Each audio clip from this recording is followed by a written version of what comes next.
I'm Tom Kaiser with Franchise Times, and we're here at the Restaurant Finance and Development Conference with Sizzler CEO Kerry Kramp. Good to be here. Thank you very much, Kerry. Sure. So we were talking in the hall earlier, and you were telling me that this year you guys have added some units in 2015. Yeah, we've got 6 restaurants under development. We have 17 company stores, 121 franchise, and 6 additional units under development this year. So we're back on track to start growing again. Excellent. Do you have any projections that you're willing to share for 16?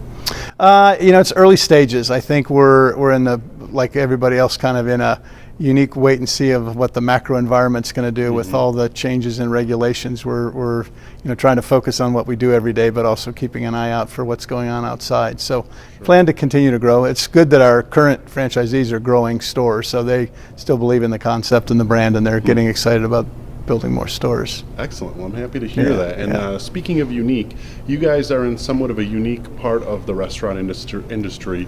What's going on in your corner of the restaurant industry? What trends do you have your eyes on these days? Sure. Well, we call ourselves family casual. So we're in a unique part where we were fast casual before fast casual became fast casual. Sure. So at Sizzler, you come in and you see a menu board and you get to make your selections. You pay up front.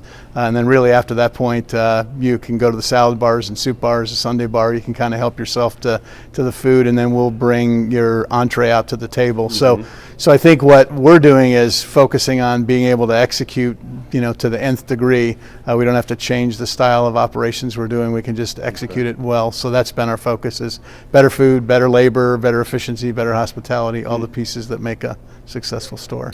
Well, along those lines, I hear a lot of people in your position talk about rising food costs and how that impacts the brand, whether that changes strategy or doesn't. Sure. How has that worked out for you guys at Sizzler? Actually, what we do is if we run our stores as well as we possibly can, and we can't make the money we need to, then we'll ask the guests to participate by a price increase.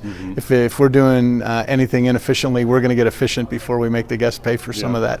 So we've been very moderate on our food price increases, done very few price increases across the menu, and then we've got kind of a barbell approach where if you want to get a cheap meal, you can come in and get a Malibu melt for $7.99 and a glass of water, or you want to come in and get steak and lobster with a glass of wine and a salad bar. So that's really opened up the ability to manage our food costs a little bit better, as well as bringing in new guests to try us. And that's what I was referring to, and by saying that you guys are in a unique part of the market with that barbell effect.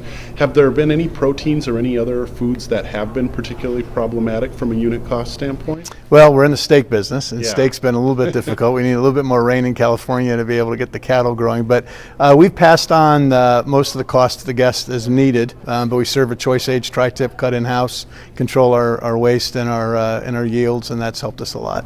Very good. Well, thank you for speaking with us, Kerry. My pleasure. I'm Tom Kaiser with Franchise Times.